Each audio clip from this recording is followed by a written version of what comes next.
Greetings from Longstone. Today it may be difficult to imagine that the three attractive open spaces in Slateford, Longstone and Kingsnow, that is Redhall Park, Quarry Park and Dovecot Park, were once working quarries. This is then a Longstone Community Council contribution to the centennial commemoration of the extension of the City of Edinburgh in 1920, Redrawing Edinburgh. I'm Margaret Campbell, a member of Longstone Community Council. But before I begin, my sincere thanks to all who have contributed to this with several informed conversations with local residents and their permission for the inclusion of references and images, as without these this account would not have been possible. These include Dr. Andrew Macmillan and Dr. Beverly Bergman, both of the Edinburgh Geological Society, Mr. George Wise, a local resident, Mr. Malcolm Cant, author, and Dr. Helen Brown, Water of Leith Centre, and references to several books and pamphlets and booklets. The Building Stones of Edinburgh by Macmillan, Gillanders and Fairhurst, produced by the Edinburgh Geological Society, Duncan McCara's book on Sir James Gowans, Romantic Realist, the pamphlet written by Stuart Harris in 1971, Parish in the Past, from Slateford, Longstone Parish Kirk, the Redhall Geological Walk Historic Quarries, produced by local geodiversity site Lothian and Borders Geoconservation, with images used, reproduced with the permission of the National Library of Scotland, Scran, which includes Scotsman Archive glass slides, British Geological Survey, Edinburgh Geological Society, the Museum of Scotland and the City of Edinburgh Museums and Gallery, and also from private and personal photographs and collections, including Mr. Robert Laird's website account of Longstone.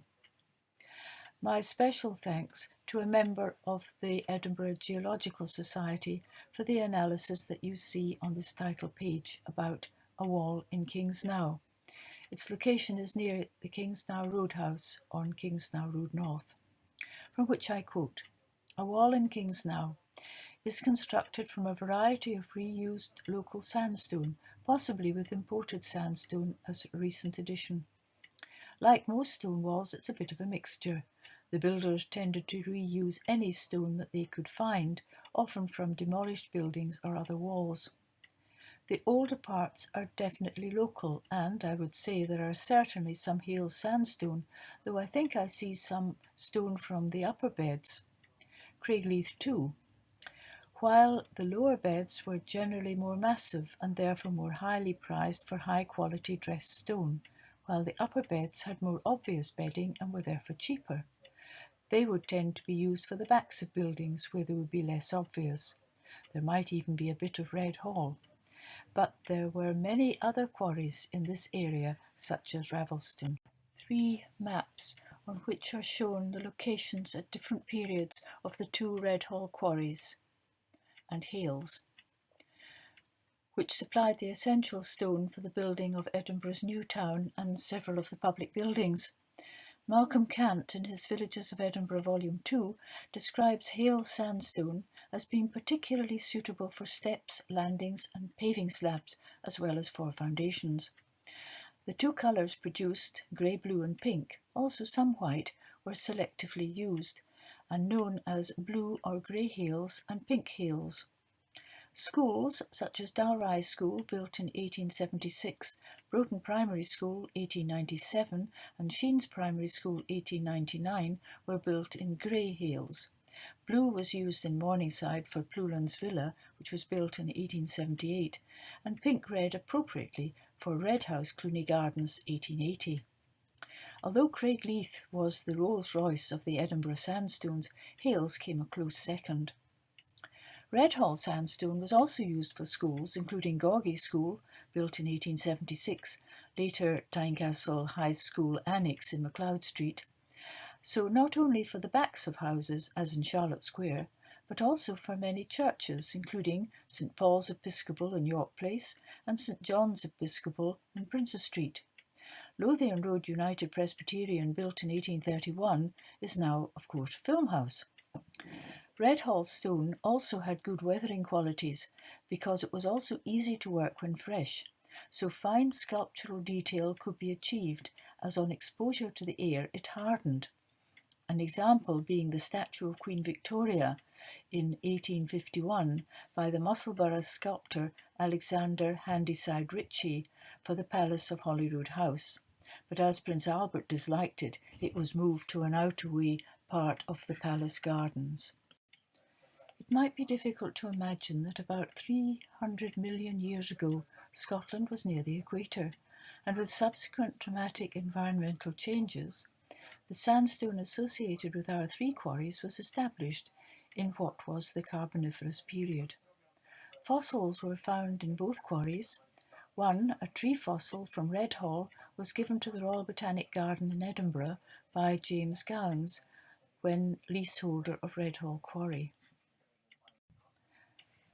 The opening of the Union Canal in 1822 greatly facilitated the transport of building stone into Edinburgh from Redhall Quarry at Stonyport, where there was a wharf for the loading of the barges.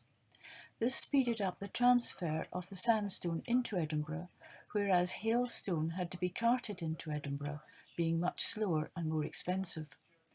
However, the name Stonyport may not only refer to this specific activity, as an older association was given by Stuart Harris in his booklet Parish in the Past, who explains that it is Stane Path and refers to the steep stony path that led up from the old Water of Leith crossing at Slateford, a slaty, rocky ford.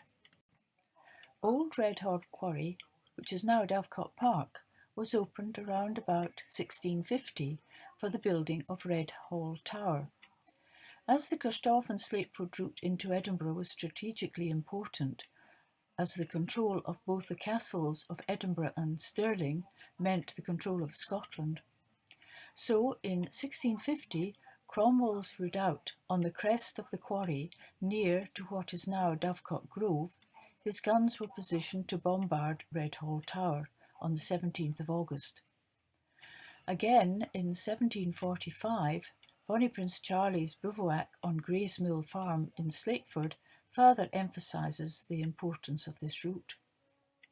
Old Redhall Quarry was worked out by 1873, after which it was filled in with the eventual realignment of the A70 Lanark Road.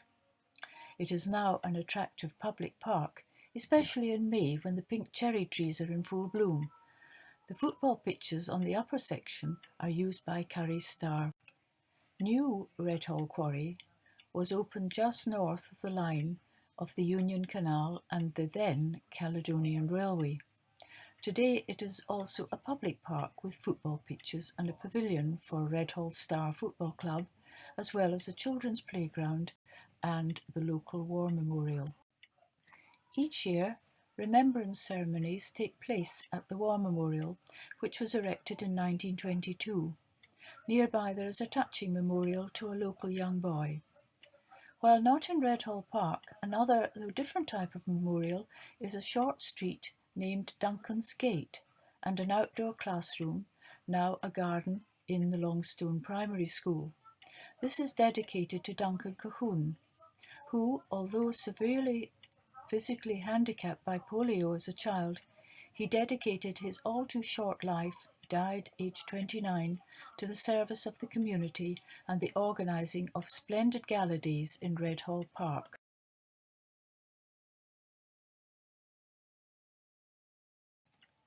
Sited on the original road to Lanark, these houses in Redhall Bank Road were designed by the architect Sir James Gowans, 1821 to 1890. The Redhall Bank cottages, built in 1857, comprise of two semi-detached houses which initially housed 4 families, one single house with a second larger house further down the road that leads to Redhall Wall Garden. My children, when they were young, called these quaint cottages the gingerbread houses. Gowan's father, a Falkirk mason, Walter Gowans, took over the lease of Redhall Quarry in 1847. His son James continued to operate the quarry from 1850 until it was worked out by the late 1890s. James Gowan trains as an architect under David Bryce. Gowans was better known for his own house Rockville, built in 1858 in Napier Road, but now sadly demolished, and several others in Edinburgh. But in all of them, his flamboyantly exploitation of stone. But he was equally innovative as a quarry owner, as he introduced several important improvements such as blasting. Although the old quarry, that is now Dovecot Park, was still being used, in 1870 a second Redhall Quarry was opened with access under the Union Canal by a tunnel which is still there but no longer. However, it was Longstone village that provided the homes for the quarry workers from Hales and Redhall. The heart of the village was the Longstone Inn and the nearby school, now a social club and dance centre. The village hall on Ingles Green Road served both Longstone and the older village of Slateford. Following the closure of the quarries and brickworks, apart from A&J McNabb, Cleaners and Dyers, which closed in the late 1960s, many of the Longstone residents commute either into Edinburgh or further afield. Local employers are principally Lothian Transport buses, HM Prison Saughton, and several nearby supermarkets, in addition to various types of self-employment. After the post-war prefabs were cleared, an award-winning housing development in Longstone and a local authorities scheme were built. A new primary school and a new Church of Scotland both completed in the mid-1950s, and in the 1990s the Imperial Palace is an exotic addition to the village. Malcolm Cant, in his Villages of Edinburgh, gives a fuller account of the early industries that replaced the quarries. Hales Quarry was opened in 1775, and its sandstone continued to be extracted until the 1930s, though latterly this was mudstone and used for, but not too successfully, brickmaking between 1940 and 1944. Although said to have been worked as a quarry from the late 17th century, serious extraction took place in Hales Quarry from the mid-18th century. The Edinburgh Geological Society's book, Building Stones of Edinburgh, gives an excellent account of the two quarries, Hales and Redhall, and these notes rely much on this source. From 1787, a steam engine was used to pump out water, and later, in 1805, a water-driven wheel was used to drain the quarry. 1825 saw the peak of production from Hales Quarry, when 600 cartloads were transported into Edinburgh, but by 1845 this had to be reduced to between 60 and 70 a day. In 1893, stone from Hales was being exported to London, and the numbers of men working there rose to over 200 until 1914 and the outbreak of World War I. Some Edinburgh schools were built of Hales stone, notably Roseburn Primary and Dalry Road Primary. After 1943 to 1944, Hales Quarry no longer appeared in the quarry list, which indicated that it was no longer in production. Inevitably, it became yet another landfill site, and some may remember when the rubber tyres, which were dumped near Murrayburn Road, were set on fire and the plumes of black smoke that resulted. After 1931, the sandstone was worked out and only mudstone remained. This was used for fire brick making. The Hales brickwork were situated where Longstone bus depot is today. Hales Quarry is now a very pleasant green space as Hales Quarry Park, with its continued contribution to the local community by the Friends of Hales Quarry Park, who before COVID-19 have organised several family-related events. Several fossil trees were found in Edinburgh quarries. In Redhall, fossil plants and a fossil tree was found. The specimen, which had a diameter of 2.2 metres, was presented to the Royal Botanic Garden in Edinburgh by James Gowans, and in the National Museum of Scotland an example of a Hales fossil can be found. While most of the quarry families lived in Longstone, several also lived in the older village of Slateford. It's the water of Leith that defines the purpose of Slateford, with the weir as the power source for the other industries: walk milling, grain milling, bleaching and paper making.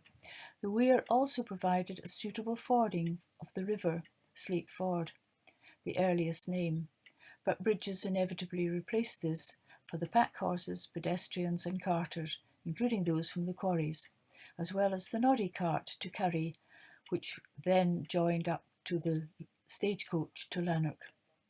The railway inn opposite the Cross Keys Inn, Cross Keys recently converted into flats, were not only stopping places for the travellers, but watering holes for the quarry workers. Slateford village today is characterised by the other bridges, aqueduct and viaduct, but that is another story.